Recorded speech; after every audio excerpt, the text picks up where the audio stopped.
Chelsea open Kounde talks, Pogba rejects new deal, end of the road for United defender, Arsenal plot Abraham bid, and a transfer roundup all coming up in the next few minutes. As I am your host, Matt Froelich, you are the OneFootballers, and this is the Daily News.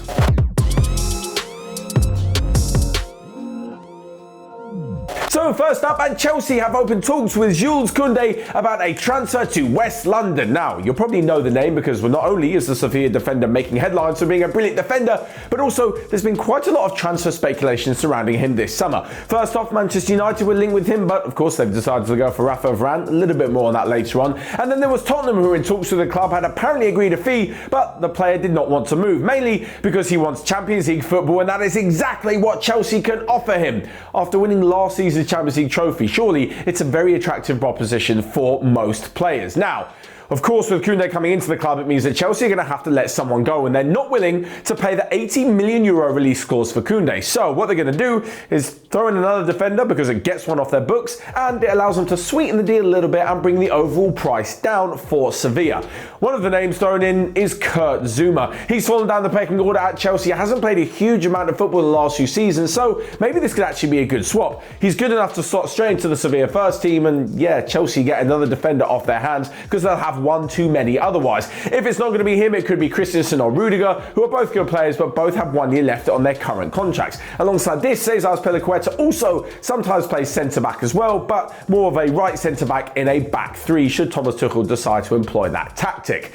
Anyway, when you look at this from the outside, the fact that Chelsea have got enough money to pay Sevilla and to pay Joules Kounde, and the fact that he wants Champions League football, wants to test himself in the Premier League, I'm not going to say this is a certain done deal, but it looks pretty good as. Next up then, and to Paul Pogba, and yes, this transfer saga rages on, but now we have some actual news. Well, it's coming out of France, and apparently the midfielder has rejected a new contract for Manchester United, pushing him ever closer to signing a pre-contract agreement with PSG. Now, he's got 1 year left on his deal, runs out next summer, and he can't actually talk to foreign clubs until January. Despite this though, there are rumours that his camp will be talking to PSG's camp, and they could agree a deal which would basically force Manchester United into selling him early. They don't want to lose him on a free again for the second time because they lost him on a free to Juventus back in 2012, so they're probably willing to get some money for him this summer. Think if they can get even just like 40 to 50 million for Pogba this summer, that covers all of the Raphael Varane deal. So that's actually a pretty good switch. Anyway, with him rejecting his latest contract offer, it looks like finally he and United have both given up on this relationship, and it probably suits them best for Pogba to move on.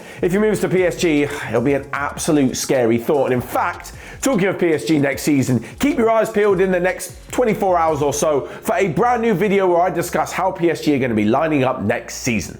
Anyway, talking of players out of Manchester United, and Phil Jones could be next as well, and he could be heading to West Ham. Now, West Ham and David Moyes, who was actually a big fan of Phil Jones when he had him under his tutelage at Manchester United, are going to be offering the 29-year-old, yes, he's still only just 29, Phil Jones, a contract which should see very basic pay, but quite a few incentives should he get himself fit and get himself into the first team. I mean, look what this deal did for Jesse Lingard. Maybe we could see Phil Jones back in the England squad by the World Cup in Qatar in 2022. Anyway, despite the fact he hasn't played for Manchester United in over 18 months, another reason he could be leaving is because Varane has joined the club. We know this, we know it's going to move Jones even further down the pecking order than thought possible before, and on top of all this, Raphael Varane is probably going to want Phil Jones' number. Now, Jones has the number 4, and it's the number that Raphael Varane wore during that successful French campaign in the 2018 World Cup. And alongside this, he's been wearing number 5 at Real Madrid, while Sergio Ramos wore number 4. But at Manchester United, the number 5 has been taken by Harry Maguire, who almost looks certain to be Raphael Varane's partner in defence. So he'll probably end up taking the number 4. It'll be yet another subtle hint to Phil Jones that he doesn't really have a future at Old Trafford, and I'm pretty certain we'll be seeing him turning out at the London Stadium very, very soon. Talking, wow, that was loud, my voice broke. Talking of London clubs, and Arsenal are plotting a bid for Tammy Abraham, but they're going to go for a loan move first. So Chelsea are trying to get rid of some of their strikers and hopefully bring in a brand new one. And one of the ones that could be through the exit door is Tammy Abraham, and they want 40 million for him.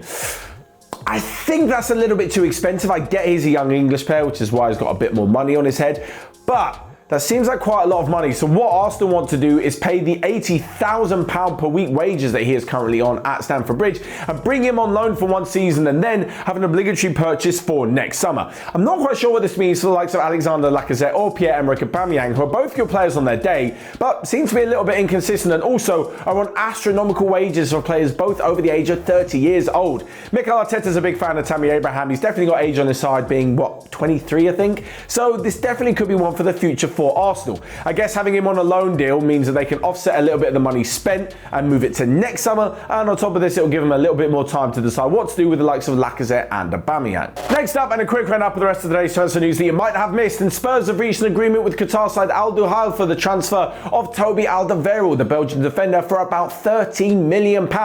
Elsewhere, and the next England under-21 manager is Lee Carsley. Drop a like and a comment if you remember who he is.